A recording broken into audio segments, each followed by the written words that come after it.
Dankie. Goeienaand almal. Baie dankie vir julle bywoning. Dit is lesing nommer 6. As jy nou so vir my lag. As dit nie 'n vlieg op jou kom. Is daar iets op my wat? 'n vlieg, as dit dan nie 'n vlieg op jou kop kom. Ek kan hom nie sien nie. Kan jy hom sien? Ons sien iets daar. Wat fout?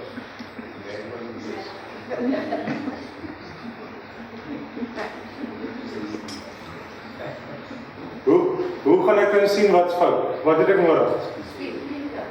'n spieël. So. Ja, sê. Maar ek kan niks sien nie.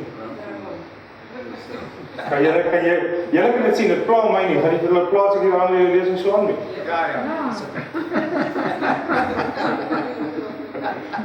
Nou kyk as ek die spieël vat. Gat, jy dis reg. Ja. Nou, daar's 'n kol op my voorkop. En die spieël wys hom vir my. Kan ek die spieël gebruik om hom af te haal?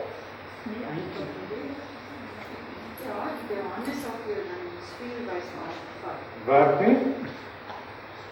Wat het ek nodig? Hand of 'n lap? Nee.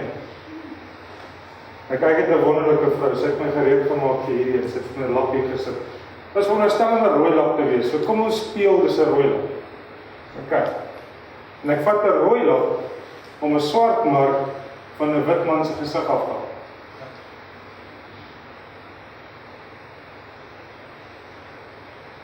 Beter? Ja. Wat het ek vir julle gewys? Jesus se bloed kan ons swart sondes wegneem. As die spieël die wet is, en ons lesing vanaand is die wet van die koning. As die spieël die wet is, dan kan die spieël vir my die kol wat die sonde is wys. Maar die spieël kan nie vir my die kol wegvat nie. Maar kan ek dit sien sonder die spieël? Dan gaan ek na Jesus toe om die sonde vir my weg te was. Sonder die spieël het ek hierdie nie nodig nie. Saam met die spieël het ek hierdie nodig. Verstaan julle dit so?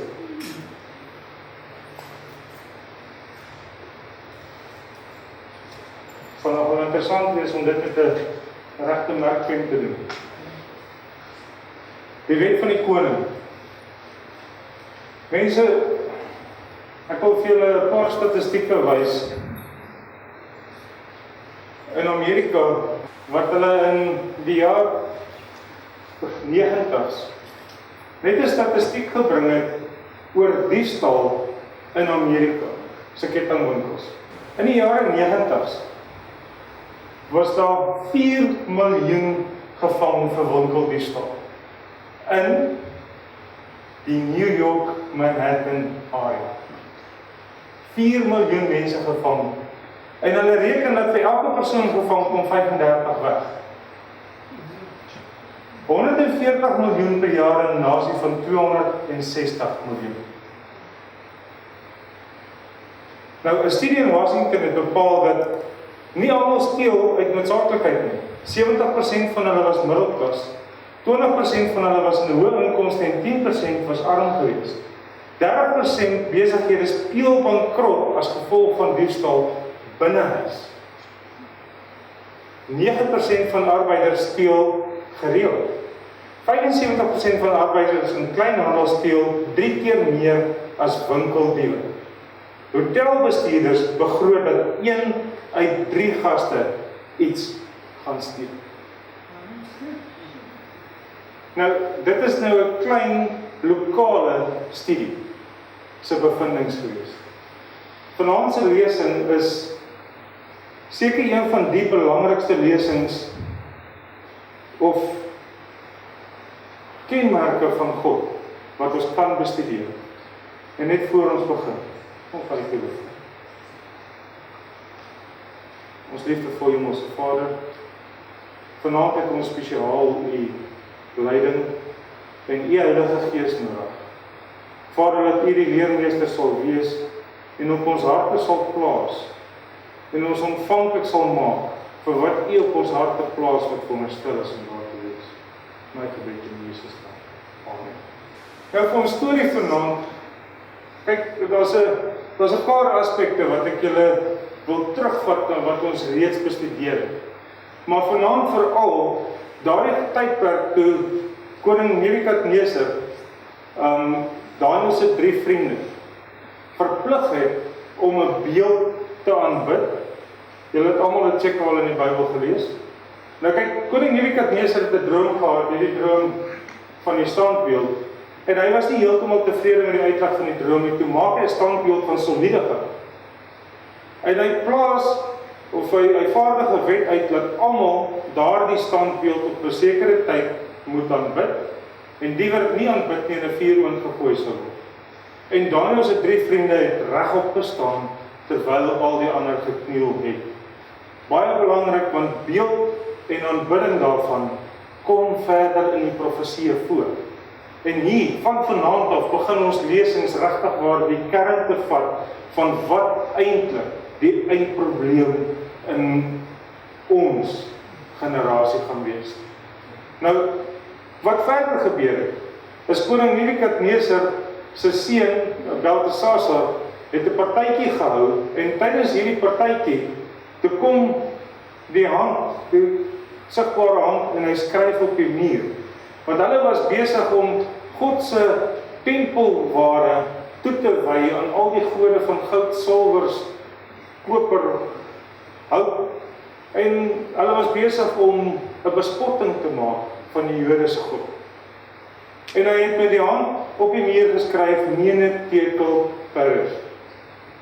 Jy is geweeg, te lig gevind, en jou koningkryk is verdeel onder die Mede en Perse. Nou, soos wat ons weet, terwyl hulle die partytjie hou, was die skrif op die muur gewees. Niemand van hulle kon verstaan wat gesê word nie, behalwe vir Daniël wat dit vir hulle kon uitleg. En hy het vir Daniël natuurlik baie groot, roemryk en koningkryk voor sy beloof as hy dit vir hom sou uitleg. En Daniël het vir hom gesê, los dit maar. Ek weet wat dit sê. Dit sê, jou koningkryk word verdeel. En op daardie selfde aand het die Mede en Perse die Rivier herlei, dat hulle onder deur die mure van Babilon kon ingaan, en hulle die hele stad in gevange geneem. Nou al die konings en wyse manne van daai stad is tereggestel, behalwe vir een. Daniël het aanklank gevind by koning Darius. Sy hele, Engelsman sal sê mannerism, dit wat hy uitgebeeld het, wat 'n aanklank gevind by koning Darius, soveel so, dat koning Darius hom wou aanstel as hoofminister oor alles. En natuurlik het dit al die bestaande ministers, want onthou nou, dit is nou van 'n land of 'n stad wat hulle pas ingeneem het. Hulle was almal jaloers, bitter onregverdig. Hoe kan hierdie Joodse gevangene van Babylon aangestel word bo? En dan het ons lees in Daniël 6 vers 4, toe het die ministers en die landvoogde gesoek om 'n grond vir 'n aanklag teen Daniël te vind met betrekking tot die regering. Hulle het privaat speurders op sy spoor gesit. Hulle het mense. Hulle het nou nie fotograwe en daar gehad nie, seker oor baie van hulle op klip gekap het, maar hulle het alles probeer bymekaar kry om hom nou by die in slegte guns by die koning te kry. En toe kry een van hulle 'n baie slim idee. Hy gaan na die koning toe en hy sê vir die koning, "U o koning het soveel vermag. Hoekom vaardig u nie 'n wet uit laat vir 1 maand 30 dae almal u moet aanbid nie, en die een wat u nie aanbid nie, word vir die leeukuil gegooi." Nou koning Darius het so 'n bietjie daaraan gedink, hy het nie na die nagevolge gedink nie, maar hy het geval vir die idee. En toe vaardig hy 'n wetgewing uit. En onthou, hy is die koning van die land. Toe in hulle wetboeke staan 4 keer geskrywe dat die wet van die koning vir ewig sal staan. Dis nou 'n aardse koning. En hy vaardig 'n wet uit dat enige een wat in hierdie volgende 30 dae vir enige iemand anders te bid, behalwe vir hom, in die leeukuil gegooi sal word. Is almal almal ken die Bybel, Daniël 6 vers 10, en net toe Daniël verneem dat die bevelskrif geskrywe was, het hy in sy huis gegaan. Onthou, die Bybelskriftuur sê vir ons, hy het verneem dat dit geskrywe was. En hy het in sy bokkamer vensters gehad wat oop was in die rigting van Jerusalem. En hy het 3 maal op 'n dag op sy knieë geval en gebid en lofprysings uitgespreek voor sy God, net soos hy tevore gedoen het. Nou kyk, dadelik het hierdie spioene dit opgelet, hulle het dit gesien, en hulle het na koning Darius toe gehardloop en hulle het vir hom gesê, koning Darius, u het pas hierdie wetgewing uitgevaardig, maar daar is een persoon wat dit klaar verbreek het. En toe die koning kwaad word daaroor, toe vra hy vir hulle, maar wie is dit? Bring hom, nieuwkou toe. Toe sê hulle vir hom, dit is Daniël. En die koning was ontroer. Die Bybel sê hy was ontroer. Hy het elke moontlike manier gesoek om 'n manier te kry om uit dit uit te kom. As ek vir julle 'n ander voorbeeld in die Bybel gee, in Ester se tyd. In Ester se tyd is daar 'n wet wat uitgevaardig word dat al die Jode gedood moet word. Toe gaan Ester na die koning toe en sy sê vir hom, maar ek is 'n Jood. Toe kon hy nie die wet verander nie. Hy het nog 'n wet uitgevaardig wat gesê het, elke Jood het die reg om sy lewe te verdedig. Nie die eerste een teruggetrek nie. Hier staan koning Darius, hy het die wet geskryf, wet is gemaak. En wat doen ons? Of wat doen hy toe? Toe het die koning bevel gegee en hulle het Daniël gebring en in die leeukuil gegooi. Daniël 6 vers 16. Nou, mense, daar's kritici wat sê dat hierdie leeu's het nie vir Daniël geëet nie. Omrede hulle pas Babilon ingeval het en al daai owerstes was eerste in die leeukuil gegooi. So hierdie leeu's het dik gevreet daar een kant gelê, hulle was nie honger nie. Maar kyk, daai mense het 'n probleem wat hulle lees gewoonlik, en gewoonlik is 'n probleem met die Bybel dat 'n persoon nie verder lees nie. Want die storie word ook vertel van die ou wat gegaan het na vergaderings soos hierdie en hy kry hierdie fantastiese boodskap en by die vergadering kry hy 'n Bybel en hy het nog nooit 'n Bybel gehad nie en hy gaan sit in die tuin en hy begin lees en hy skree hardop, Jesus, prys die Here, halleluja. En dan loop 'n ateïs by hom verby en hy vra vir hom, maar hoorie, wat skree jy so? Hy sê vir hom, nee, ek lees nou net hierso in die Bybel dat die Here het die Rooi See oopgemaak en die Israeliete droogvoets laat deurloop. En die ateïs sê vir hom, jy weet dat daai storie is nie regtig waar. Daai gedeelte van die Rooi See is maar 6 duim diep water. Dit was nie 'n wonderwerk om hulle te laat deurloop. Hy sê, okay, wel, ek het dit nie geweet nie, dankie dat jy my inlig. En hy lees 'n stukkie verder nie, ateïs loop en hy skree weer, prys die Here, halleluja. En die ateïs draai om en sê vir hom, nou wat skree jy nou? Hy sê nie, ek lees nou nie, die Here het die hele Egipte se mag verdrink in 6 duim water. Wat hulle lees nie verder. Nou, die koning het begin spreek, hy het vir Daniël 'n leeukuil gegooi en vir hom gesê, mag jou God wat jy gedurig deur vereer, jou verlos. Wat baie mooi, amper sê profetiese vraag van hom af, wat vir ons wys waar hy erkenning gee vir God. Waar hy erkenning gee vir die Joodse God, vir Daniël se God. Nou, ek wil hê julle moet 'n baie belangrike punt hierso sien. Hierso is 'n aardse koning wat die aardse wetgewing handhaaf, wat vervolging moet doen op iemand wat wie se wet handhaaf. God se wet handhaaf. Nou aan einde van tyd, wat laat julle dink dit gaan anders wees? As die Bybel te dusver vir ons al die verhale gee, soos wat dit gaan gebeur. Nou ons weet, daar's 'n baie mooi liedjie wat Daniël Sporsje sing van Daniël in die leeukuil. Maar die leeu's het vir Daniël niks aangedoen nie. En die volgende oggend vroeg, toe kom Darius by die gat aan en hy maak die klip, hy verwyder die klip. En hier's nou nog iets wat julle nie moet mis nie. Daar word 'n klip op die kuil gesit. en hy word met 'n koninklike seël geseël. Waar gebeur dit ook in die Bybel? By Jesus se graf word daar ook 'n klip voor hom gerol en hy word ook met 'n koninklike seël geseël. Daniël 6 vers 22. My God het sy engel gestuur en die bek van die leeu's toegesluit, sodat hulle my geen leed aangedoen het nie. En Daniël is uit die leeukuil uitgehaal en al die raadsmanne is binne in die leeu vir die leeu's gegooi. En daai gedeelte kan julle self kan lees en Daniël sê, voordat hulle die grond geraak het, is hulle reeds versteen. So daai honger, daai leeu's was nie, hulle was nie uitgeëet en of volgeëet en enigiemand anders nie. Nou, vir die begin van ons lesing, ons het nou net gesit, wat 'n aardse koning se wet nie verander kan word nie. Nie eens deur homself nie. Vraag 1. Kan God se morele wet verander of verwyder word? Lukas 16 vers 17. Maar dit is makliker dat die hemel en die aarde verbygaan, as dat een titel van die wet sou val. Daai titel is soos 'n komma of 'n punt. Psalm 89 vers 35. Ek sal my verbond nie ontheilig nie. En wat oor my lippe gegaan het, sal ek nie verander nie. Psalm 111 vers 7 en 8.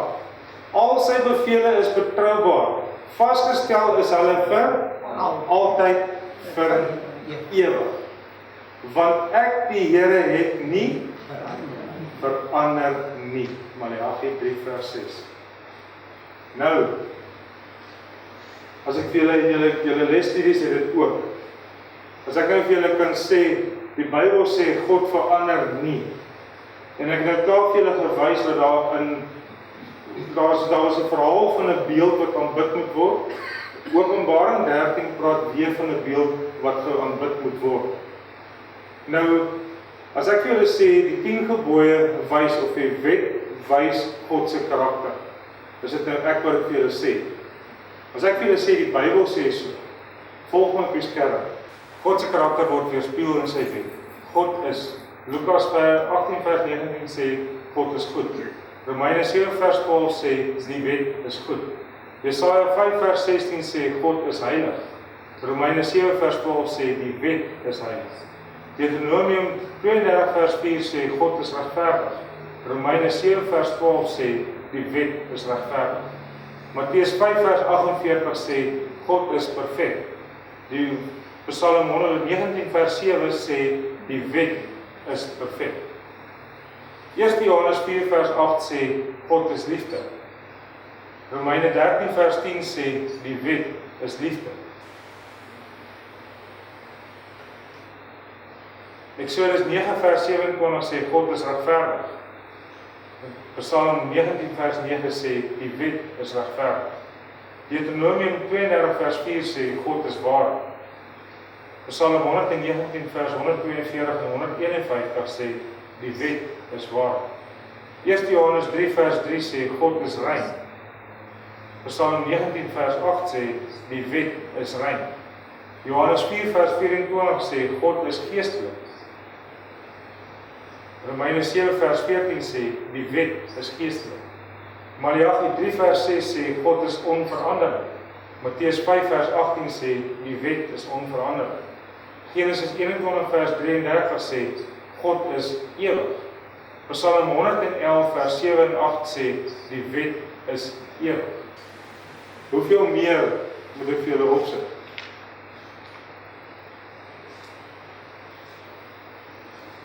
Nou volgens die Bybel, wat is sonde?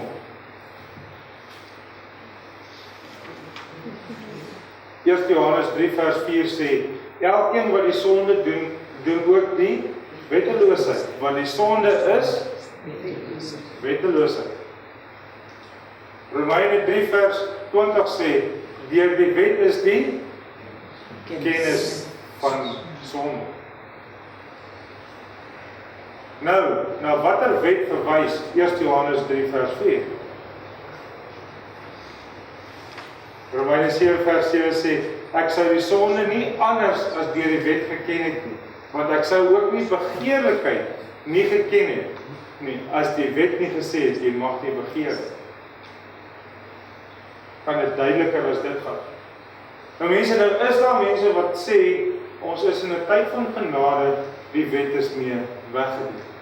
Maar soos ek julle voorgewys het met die spieël en die lamp, Satan haat die wet, want met die wet het jy vir Christus nodig. Sonder die wet het jy Christus nie nodig.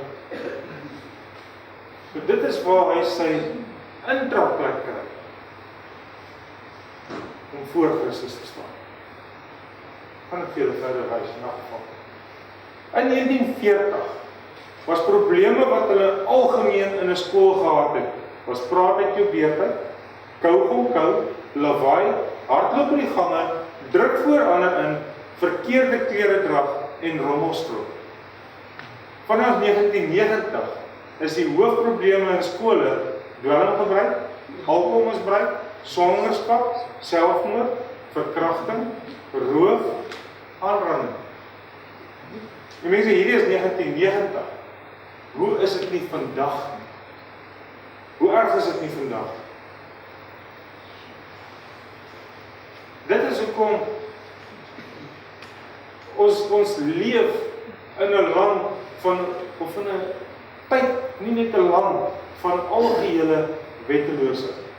So kom ek met saamstem met die persoon wat sê, as die Here nie gou kom nie, gaan hy Sodom en Gomorra moet om verskoning vra. Het Jesus die 10 gebooie onderhou? Johannes 15 vers 10 sê, net soos ek die gebooie van my Vader bewaar. Hoeveel mense het gesondig? Met ander woorde, hoeveel mense het die wet gebreek? Romeine 3 vers 23. Want almal het gesondig en dit ontbreek hulle aan die heerlikheid van God. Ons almal het vir Christus nodig. Ons almal het nodig om daai spieël te vat en te kyk wat is fout en Christus te vat om dit reg te maak. Na Christus toe te gaan, want hy is getrou en regverdig om alle ongeregtigheid te vergewe. Nou vraag 6, wat is die straf van sonde? Want die loon van die sonde is die dood. Hoekom sterf ons almal nie nou dadelik waar ons staan nie? Want Christus het met sy offer vir ons 'n pand betaal vir die tyd van genade waaronder ons leef. Toe Jesus by die oorspellige vrou gekom het, wat het hy vir haar gesê? Hy het vir haar gesê, ek oordeel jou nie, maar gaan en sondig nie meer. As sy aangegaan het met haar lewe soos wat sy was, sou dit 'n verskil gemaak. Absoluut. Want dan het sy geen bewys getoon van sy was by Christus gewees nie, of sy die vergifnis ontvang het. Sy het niks gewys daarvoor. As ek hier buite op die snelweg ry, en ek ry 110 km/h, en hulle trek my af en gee vir my 'n boete, en die persoon terwyl hy dit skryf, sê hy vir my, nee man, moet jy nie steur daaraan nie, dis nie nodig nie, en hy steur dit op. Het ek genade ontvang? Hoekom? Ek het dan niks verbreek nie. Die spoedbeperking is 120, ek ry 110. Hy wil my 'n onregverdige boete gee. Dis nie genade ontvang nie. Ek het niks oortree nie. Maar nou ry ek 140 en hy trek my af. En hy skryf vir my 'n boete. En saam met die boete gee hy vir my die geld om dit te gaan betaal. Het ek genade ontvang? Beteken dit nou ek mag aanhou 140 ry? Maar ek is dan nie meer onder die wet nie, ek het dan nou genade. Ek is nog steeds onderhewig aan daai spoedbeperking. Alhoewel dit nie daarvan sê, ek is steeds onderhewig aan hom. Maar die prys is betaal. Wat het Christus kom doen? Hy het vir ons die prys kom betaal. Dit is nog steeds op ons om binne die spoedgrens te bly. Sommige sê die 10 gebooie is nie bindend vir die Nuwe Testament Christene nie. Wat sê Jesus hieroor? Matteus 19 vers 17. Maar as jy in die lewe wil ingaan, onderhou die gebooie. Johannes 14 vers 15. As jy my liefhet, bewaar my gebooie. Let op.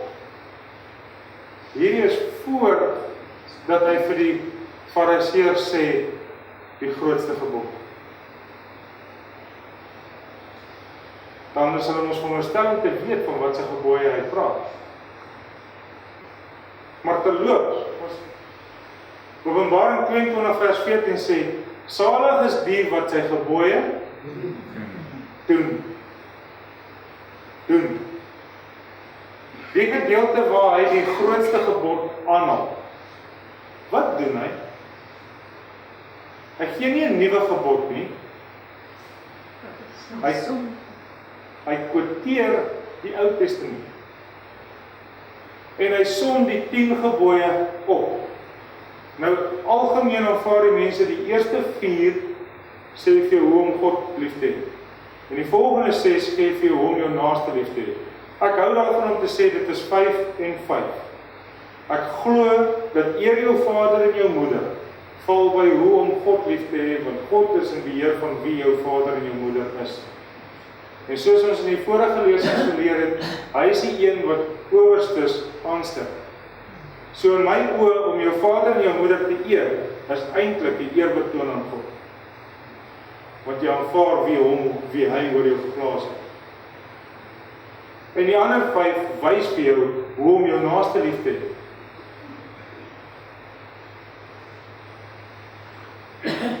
Openbaring 14 vers 12. Hier kom die leidsaamheid van die heiliges te pas. Hier is hulle wat die gebooie van God en die geloof in Jesus bewaar. Nog 'n belangrike feit. Hoeveel van julle het geweet, die 10 gebooie op 2 kliptafels wat vir Moses gegee is aan weerskante geskryf gewees. Staan so in die Bybel. Daai kliptafel is aan weerskante geskryf. Dis 'n duplikaat, 2 getuienisse. Wat binne in die ark, verbondsark, in die senter van die tempel, in die allerheiligste, binne die mees allerheiligste gedeelte van die tempel geplaas is. Daar word soveel klem daarop geplaas deur God en soveel ek sukkel vir die woorde om dit Afrikaans om te sê, maar hy lê soveel klem deur nie eens vir Moses toe te laat dat Moses dit self moet skryf nie. Weet die eerste kliptafels wat Moses teen die berg afloop en stukke gooi, het God self uitgekap. Die volgende stel kliptafels moes Moses uitkap. Maar Moses het hulle uitgekap en gereed gemaak.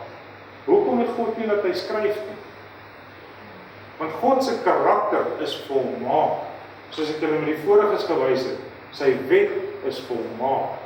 Daai gedeelte gaan 'n mens aan nie aankom nie. Wat gebeur as ons in 'n land soos wat ons nou is, in 'n land kom en jy kom by 'n wet en jy het nou die wet oortree? Wat doen 'n advokaat of 'n prokureur vir jou voor die regter? Hy soek al hierdie ompaai. Nou ek sê nog altyd, dat as jy in die woestyn was, en dit was in ons menslike regtersituasie gewees, en hulle het 'n goue kaal van bid, dan sal 'n goeie prokureur hulle by 'n regter kon loskry, want hy sal die loophole kon bring, dat God het homself voorgestel op die berg as die Alfa en die Omega. En die teken vir Alfa, Alef, in Egipte, is 'n kalf. So hulle het 'n baie goeie saak gehad, om vir die Here te kan sê, maar dit is nog steeds U wat ons probeer aanbid het. Verstaan wat ek probeer sê? Dat as jy 'n aardse regstelsel tussen ons is daar loopholes en goed wat jy kan maak, en oralste gaan die mense, om nie die ander een te na te kom nie, om nie iemand te ontstig nie, want ons moet in liefde hanteer, is daar elke keer 'n byvoegsel en 'n byvoegsel en 'n byvoegsel en 'n byvoegsel. Hierso het ons 10 mooi, fantastiese gebooie, wat as jy hulle al 10 volg, jy geen wet kan oortree nie. Maar, as jy na ons menslike regstelsel gaan kyk, hoeveel wette is daar? Hoeveel loopholes is vasgemaak met 'n loophole, met 'n loophole, met 'n loophole, want ons is hardnekkig en soek 'n manier om verby dit te kom. En 'n spoedbeperking pla jou net as jy vinniger wil ry. Andersins pla jou nie. Die 10 gebooie pla jou net as jy dit nie wil volg nie. As daar 'n aspek is wat jy nie wil volg nie, dan sal jy die loophole soek. Vraag 8. Hoe is dit moontlik om die gebooie te onderhou? Romeine 8 vers 3 en 4 sê, want God het, wat vir die wet onmoontlik was, sy eie seun in die gelykheid van die sondige vlees te stuur, sodat die reg van die wet vervul kan word in ons. Profesie 1 vers 6. Hy wat 'n goeie werk in julle begin het, dit sal volëindig tot op die dag van Jesus Christus. Met ander woorde, Filippense 4 vers 13, ek is tot alles in staat deur Christus wat my die krag gee. Hoe is dit moontlik om die wet te onderhou? Deur Christus. Wat was die ou verbond en waarom het dit geval? Deuteronomium 4 vers 13. Toe het hy aan julle sy verbond verkondig, wat hy julle beveel het om te doen, die 10 woorde en dit op 2 kliptafels geskrywe. Hebreërs 8 vers 8. Want hy berus by hulle en sê, dat ek met die huis van Israel en die huis van Juda 'n nuwe verbond tot stand sal bring. Op kliptafels. En waar is dit nou? Op die hart. Is daar 'n verskil in wat op die kliptafels was? Weet, as jy kyk na die instruksies om die ark te bou. Die instruksie om die ark te bou was om hom te sny uit akasia hout. Nou die van julle wat sal weet van akasia hout het 'n eienskap dat as jy hom sny, dan bloei hy. Nou daai akasia hout is oorgetrek met goud. Het jy al gehoor van 'n hart van goud? Mense met 'n hart van goud, 'n mooi spreekwoord. Nou hierdie kliptafels is binne die hartjie van die tempel geplaas. Wat was die simboliek? Die wet op ons harte. Ons gaan dit sien. Op watter wet is die nuwe verbond gebaseer? Hebreërs 8 vers 10. Want dit is die verbond wat ek sal sluit, spreek die Here. Ek sal my wette in hulle verstand gee en dit op hulle hart skryf. Nou die Here waar hy self geskryf het, net 'n paar keer in die Bybel, wat hy self geskryf het. Die eerste keer van die kliptafels gee, die tweede keer van die kliptafels gee, by koning Belteshazzar, het hy op die muur oordeel geskryf. Jesus het op die sand geskryf by die oorspellige vrou. En waar hy self skryf, is wanneer hy sy wet op ons harte skryf. Nie 'n ander wet nie, want die Bybel het reeds vir ons gesê, hy verander nie. Is die onderhouding van God se wet nie onbelangrik omrede ons lewe onder genade en geloof nie? Ek het klaar vir julle verduidelik, maar Romeine 6 vers 15, ons is immers Bybelstudie. Wat dan? Sal ons sonde doen omdat ons nie onder die wet is nie, maar onder die genade? Nee, stellig nie. Maak ons die wet tot niet deur die geloof? Nee, stellig nie. Inteendeel, ons bevestig die wet. Word mense gered deur die wet te onderhou? Kom daai spieël die merk van my gesig af. My koning, ek het vir Jesus nodig gehad. Efesiërs 2 vers 8-9 sê, want uit genade is julle gered, deur die geloof, en dit nie uit julleself nie, dit is die gawe van God, nie uit die werke nie, sodat niemand mag roem nie. Wat motiveer 'n persoon om God se wet te onderhou? Romeine 13 vers 10. Daarom is die liefde die vervulling van die wet. Matteus 22 vers 37-39. Jy moet die Here jou God lief hê met jou hele hart en met jou hele siel en met jou hele verstand. Dit is die eerste, nie die nuwe nie. Die eerste en die groot gebod. En die tweede gebod wat hiermee gelyk staan. Nou as ek sê dit staan gelyk, is die een bo die ander een. Gelyk staan. Jy moet jou naaste lief hê soos jouself. Nou, doe my 'n guns. Matteus 22 vers 37 tot, maak van julle Bybels oop. Hierdie is as prins nie op die skyfie gesit nie.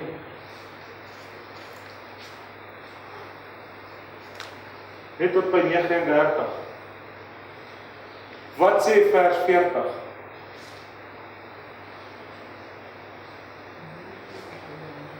Hieraan hang die wet en die profete. Nou, die kruis is vir ons belangrik. Hoekom? Omdat dit 'n stuk hout was, of omdat Christus aan hom gehang het?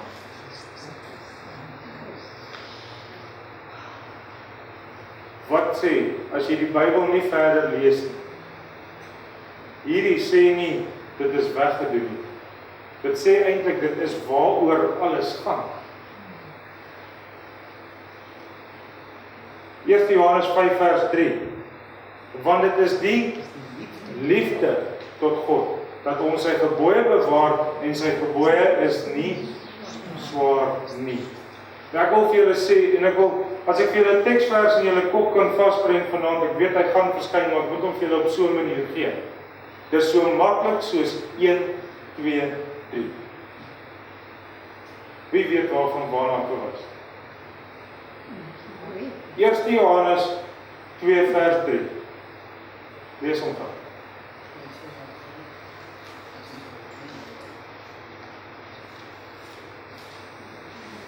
As jy hom het, lees hom sommer hardop vir mense. As jy hom ken nie.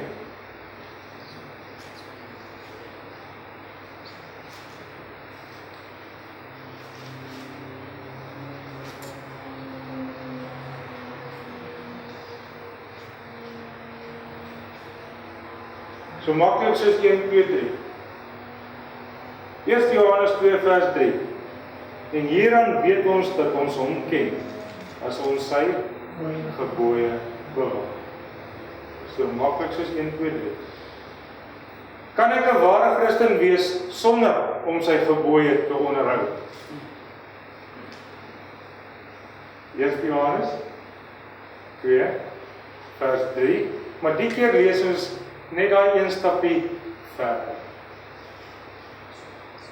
En hieraan weet ons dat ons hom ken as ons sy gebooie bewaar. Hy wat sê ek ken hom en sy gebooie nie bewaar nie, is 'n leienaar. En in hom is die waarheid nie. Duideliker as dit, kan niemand dit sit nie. Vraag 15. Is sommige van die Ou Testamentiese wette nog bindende op Christene?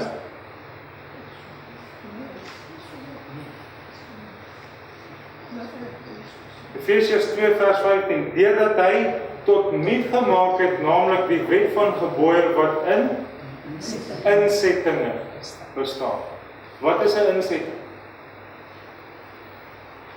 Ek kan vir julle, dis 'n seremonie. Dis die tempeldiens wat gedui het op Christus. Ons volgende lesings gaan ek vir julle presies wys tot hoe die Bybel en die jaartal, datum, waar dit geval het, waar dit geëindig het.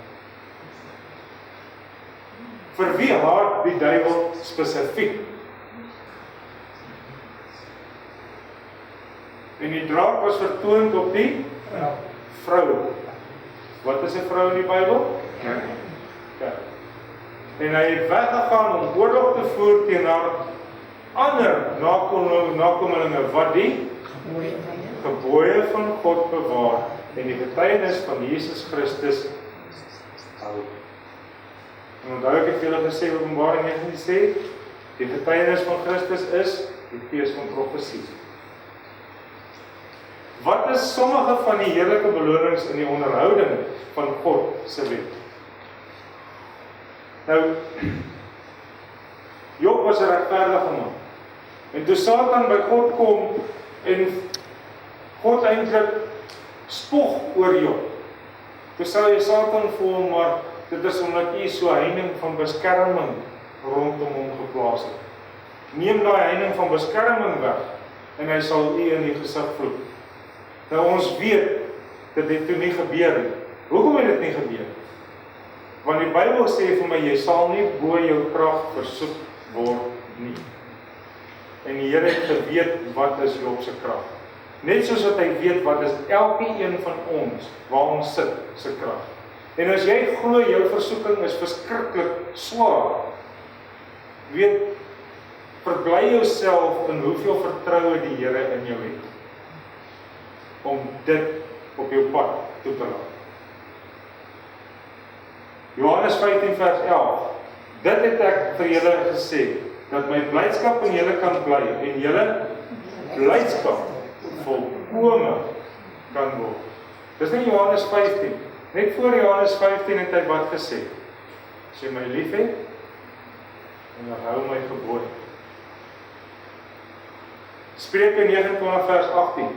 Hy wat die wet onderhou, gelukkig is hy. Psalm 119 vers 165.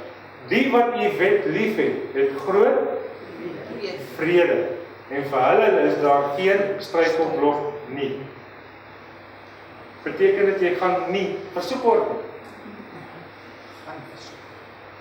Jy sal nie bo jou krag versoek word nie. En by elke versoeking sal hy die uitkoms gee. Soos ek gesê het, van vanaand af begin ons regtig tot op die een te kom.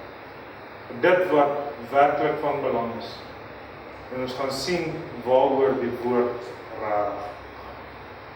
Kom ons bid. Liefdevol Hemelse Vader, wat 'n voorreg om te weet dat U jare terug al vir ons 'n verlossingsplan bewerkstellig het. Vader, met die wete waar ons tekort kom, U die krag en die oorwinning reeds behaal het en ons reeds as oorwinners kan staan. Daarom is dit nog steeds nodig vir ons, Vader, om vir ons die insig en die wysheid te skep, dat ons dit van U af bid, dat ons kan raak sien waar ons U hand in ons lewe nie aldag sien, dat ons kan weet, ons is oorwinnaars in Christus.